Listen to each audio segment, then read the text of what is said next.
Ouais, j'aimerais bien que tu me fasses un petit témoignage. Est-ce on peut partir là-dessus sur le petit témoignage? Ouais, super. Ok, top. Le but de ce témoignage, c'est que tu sois le plus naturel possible.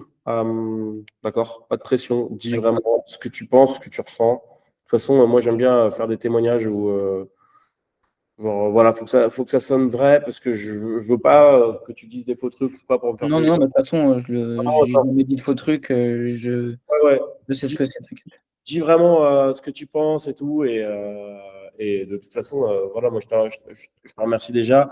Moi également, sur ce témoignage-là, j'aimerais bien que tu me fasses également un feedback sur qu'est-ce que je peux faire pour m'améliorer, parce que c'est aussi ça qui va me servir. Ça va? Ok. Ok. Est-ce que tu peux nous expliquer, Alex, pourquoi, dans quelle mesure tu es venu nous voir déjà? Alors, pour mettre un peu de contexte, on était en train de changer de business model. On est passé de webinar à tunnel VSL. Je suis venu ici parce que j'avais pas de vision globale sur la stratégie à mettre en place par rapport à du media buying, donc copywriting, compréhension de mon avatar, avoir une stratégie ads globale, comprendre les différents niveaux de conscience de mon prospect. Et aujourd'hui, en fait, je suis venu chercher comment scaler de manière maîtrisée en ayant tout ce qui est tracking, en comprenant mes chiffres. Par rapport à mes chiffres, quelles décisions prendre. Donc, je ne suis pas venu chercher une seule chose, je suis venu chercher ce que je ne voyais pas encore. J'avais des bases, mais je suis venu chercher ce petit détail en plus pour vraiment maîtriser le media buying au sens large et être 100% autonome, quoi. D'accord. Tu dirais que tu avais quoi comme problème avant ou quoi comme truc que tu savais pas vraiment et que tu as peut-être plus ou moins maintenant? Le problème que j'ai plus maintenant, c'est, faire des bonnes créas, scaler mes campagnes, gérer mon budget, comprendre mes chiffres et amener des leads, qualifiés, des SS qualifiés, pour mes équipes de vente.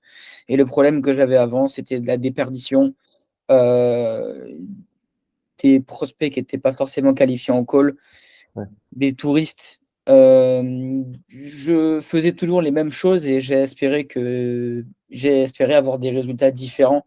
Donc, je savais que je faisais quelque chose de travers, mais je ne savais pas quoi. Et quand on ne sait pas quoi faire, bah, on navigue à l'aveugle et rien de pire que d'être dans le doute. Donc, je suis venu avoir de la clarté et les problèmes que j'avais, c'est que, bah, je ne savais pas vers où me diriger, quoi, pour scaler correctement et je ne savais pas par quoi commencer. J'avais des bases, mais il me fallait plus. Ok, ok, cool. Est-ce que tu peux me dire ce que tu as trouvé de concret avec l'accompagnement et quels résultats tu as eu? Alors, déjà, les résultats actuels, c'est que, bah, sur toute la durée de l'accompagnement, on stabilise à plus de 100 cas tous les mois et on est en train de croître, pardon. Concret, bah, c'est tous les rendez-vous hebdomadaires.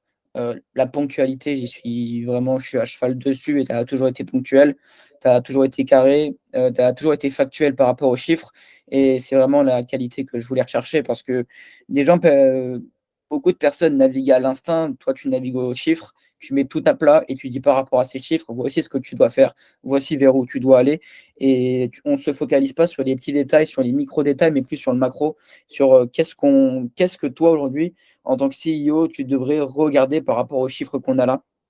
Et c'est ça que j'ai apprécié, c'est que chaque coaching avait une continuité. Chaque coaching avait un rôle précis sur les créatives, sur le copywriting, sur la compréhension vraiment de tout l'aspect global du media buying et du scaling. Parce que beaucoup de personnes pensent que Facebook, c'est l'outil qui va te rendre riche, mais non, Facebook, c'est simplement un outil qui va te permettre d'augmenter les performances d'un bon écosystème. Et ce bon écosystème, bah, on l'a complété ensemble avec des bonnes créas, un bon funnel. On a amélioré l'offre. Tu m'as aussi permis de, moi, voir des goulots d'étranglement de mon business que je ne voyais pas forcément. Je suis aussi accompagné à côté, mais tu m'as apporté une vision qui était vraiment factuelle. On se voile la face parfois. Et ce qui m'a vraiment fait du bien, c'est qu'on mette au propre tout et que tu me donnes vraiment une direction à suivre. Ok, cool. Merci pour ça, Alex. Ça me touche. Euh, Est-ce que tu peux me dire ce que tu as, c'est quoi ton ressenti par rapport à l'accompagnement et Mon ressenti par rapport à l'accompagnement, il est plutôt simple, c'est que je fais aussi de l'accompagnement et bah, tu sais ce que tu fais. Tu sais ce que tu fais, tu sais où tu mets les mains, tu sais encore une fois, tu sais par quoi commencer, tu sais, en fait, tu maîtrises ton sujet donc tu peux qu'avoir des résultats par rapport à ça. Donc je pense que c'est un accompagnement qui est très complet, qui aujourd'hui, moi, je suis infopreneur et tu comprends tous les enjeux aujourd'hui, du media buying par rapport à ça. ok, cool. Est-ce que tu reviendrais? C'était à refaire. Ouais et bah, je le referai 1000 fois, hein, je le referai 1000 fois parce qu'aujourd'hui, bah, on on est on est beaucoup plus, on comment dirais-je? Au début de l'accompagnement, j'étais perdu, je me retrouve à être vraiment complet, autonome aujourd'hui et ouais, je le referai parce que c'est pas du tout du temps perdu. Au contraire, j'ai eu plus que ce que j'espérais, Ok, complètement. J'ai eu plus que ce que j'espérais, ok, actuellement. Par ok, rapport à ça et si je devais le refaire, ouais, je le referais 1000 fois parce que c'est moi qui suis venu à toi. Je savais ce que tu valais et voilà quoi, j'ai aucun doute, enfin, j'avais aucun doute au moment de rentrer avec toi et j'ai toujours pas de doute en sortant, quoi. Tu sais, on peut avoir des accompagnements, on se dit: «Ouais, pourquoi je l'ai fait?» Là, non, pas du tout, je suis très confiant. ok, ok, génial. Bon, top. Bah, en tout cas, merci pour ce témoignage, Alex. Je t'en prie. C'est toujours cool d'avoir ton retour. Quelles sont les choses que tu espérais sur lesquelles je m'améliore? Les choses, sur lesquelles, tu pourrais, t'améliorer, c'est pas un c'est un compliment, en fait, je pense que tu veux tellement bien faire les choses que, au final, tu mets beaucoup du tien et je pense que pour toi, ça pourrait être fatigant à terme. Parce qu'en fait, tu es tellement impliqué dans chacun des projets que je me demande parfois comment tu arrives à gérer tout. Et donc ce que j'améliorerais, c'est, pas grand-chose en fait. Vraiment, du point de vue factuel, concret, j'améliorerais, rien. Ok, bon, bah si t'améliorais rien, alors Non, moi j'ai eu ce que je voulais. J'ai appris ce que je devais apprendre et encore, j'ai encore plein de trucs à apprendre et ouais, je suis content. ok. Bon, merci pour tout par rapport à ça, Alex. Merci pour ton témoignage, c'est Et hyper cool. qu'est-ce que je recommanderais à une personne qui est sceptique et qui se dit que ouais, les ads, c'est pas important ou d'être accompagné par la bonne personne, c'est pas important? Ouais. Bah, franchement, bah, lancez-vous tout seul et bah, vous allez perdre des leads au fur et à mesure, vous allez perdre de l'argent et si vous êtes accompagné par les bonnes personnes, bah, vous achetez votre sérénité et moi, je sais que je savais que je faisais des points avec toi, je savais que j'allais tout voir et aujourd'hui, bah, là, tu vois, pendant qu'on se parle, il y a un close qui vient d'être fait avec des ads donc Et félici pourquoi tu es venu me voir moi plutôt qu'une autre agence ou quoi? Qu'est-ce qui a fait en fait? j'aime pas le mot de l'agence parce que les agences, ils te rendent, dépendant d'eux-mêmes. Enfin, en fait, ils te rendent dépendant d'eux, heu et je voulais être autonome et tu m'as dit que j'étais au bon endroit. Ok. Qu'est-ce que tu en penses par rapport à ton autonomie? Est-ce que tu peux nous parler de ça un petit peu? Parce que ça m'intéresse. Est-ce que tu penses que maintenant, tu es capable de savoir ce que c'est qu'une bonne ads, une ads qui convertit, d'une ads un peu pourrie? Est-ce que tu es capable de bien savoir gérer tes campagnes? Est-ce que tu es capable de tout ça, de donner un feedback? Je pense. Ouais, bah, là, je suis capable de voir, quels sont les créas qui marchent, quels sont les créas qui marchent pas, quelle créa mettre. En fait, à chaque étape, de ta stratégie publicitaire, tu as des types de créa à mettre. Et aujourd'hui, beh, je sais, clairement je sais maîtriser mon budget par rapport aux créas, je sais bien écrire mon copy, mes headlines, mes call to action et tout le reste. Donc, par rapport au copywriting, parce que je pense que c'est plus du copywriting, bah, j'ai pris un step clairement sur la Ok. compréhension de à qui je parle et comment grâce à mon écriture et aux copies de mes ads, je peux avoir plus de prospects qualifiés. Hmm. Ok. Tu l'as senti ça, que tu avais plus de prospects qualifiés Ouais, ouais, ouais, je l'ai clairement senti en parce ligne que et en rendez-vous? plus de clauses, plus de prospects idéaux. Bah, en fait, vu qu'il y a moins de touristes, il y a moins de SS, mais il y a moins de SS quali enfin, il y a plus de SS qualifiés. Donc on paye peut-être, OK, plus cher, mais c'est pas grave parce qu'on sait que derrière ça close et on sait qu'on se facilite la tâche parce que si on a des bonnes ads derrière, si on a une bonne offre, ça va closer. Donc, je me dis que je paye peut-être un peu plus cher et je paye plus cher mes prospects idéaux, mais en tout cas, j'ai moins de déchets. Et je pense que chaque personne qui fait de la formation, de l'accompagnement, le but, c'est pas de se retrouver avec des boulets ou des personnes qui sont complètement, vraiment loin dans le processus et avoir des personnes qui veulent investir chez nous, qui arrivent la carte à la main en call, quoi. Ouais, Vraiment. ouais, exact. Ok, top. Bon, merci Alex pour ce super témoignage en tout cas. Ok, petite analyse des chiffres de Alex même de Free Coaches.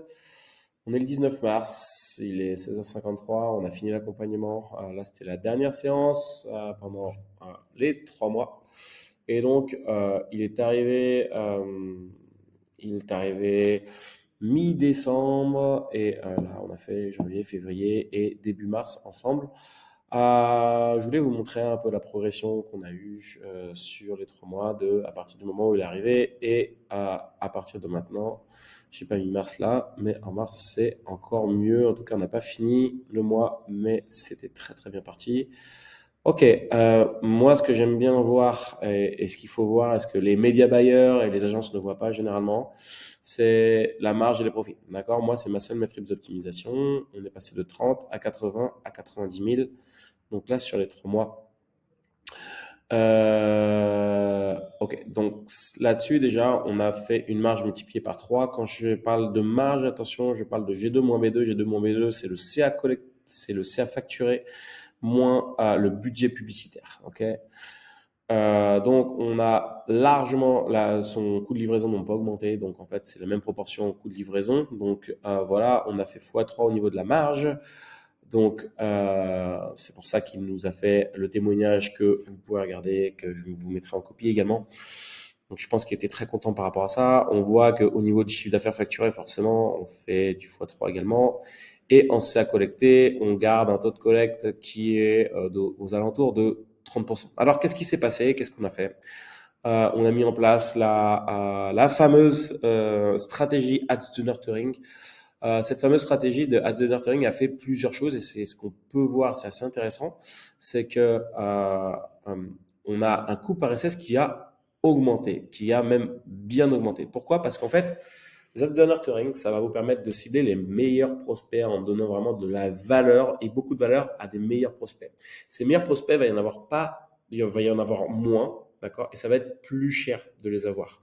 Okay, même en les nurture bien, parce que Facebook, à un moment donné, va toucher des meilleurs prospects, mais va dépenser plus pour les avoir parce qu'il faut plus d'argent pour les convaincre, ces gens-là, parce que c'est des gens qui sont plus qualifiés, qui sont plus touchés par l'algorithme de Facebook, etc., etc., et qui sont plus sceptiques également parce que c'est des gens qui sont plus éduqués et il faut donner beaucoup de valeur.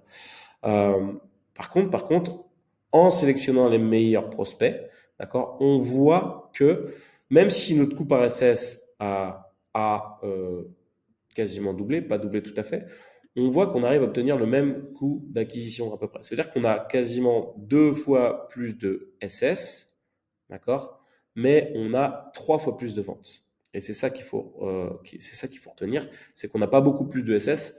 On est passé de 47 à 75 là par exemple, mais avec ces 75, on arrive à faire beaucoup plus de ventes. Notre taux de closing vraiment a fait en sorte d'exploser alors qu'il n'a rien changé à son closing. Okay, pourquoi? Parce qu'on a en call des gens qui sont plus qualifiés et plus nurture. Ça fait qu'en fait, plus qualifié et plus nurture, tu payes ta session stratégie plus cher. Okay. Par contre, ton taux de closing augmente.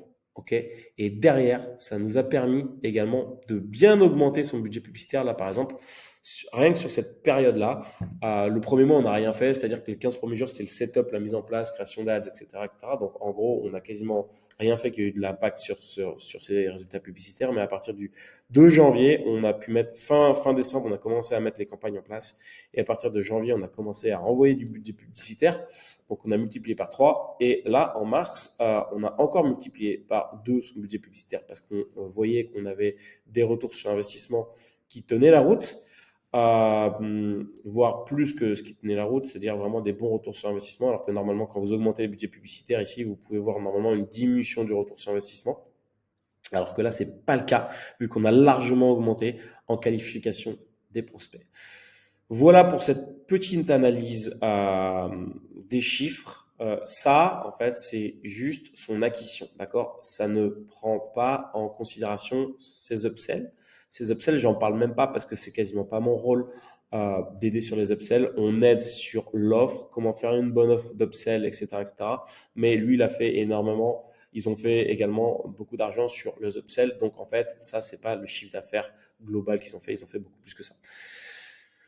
Voilà par rapport à ça, voilà pour cette stratégie publicitaire Ads de Nurturing à implémenter, réimplémenter, réimplémenter dans tous les business. Si vous voulez que je vous aide à l'implémenter, n'hésitez pas, prenez rendez-vous avec moi directement. Vous le trouverez quelque part sur mon site ou autre part, sherkan.fr.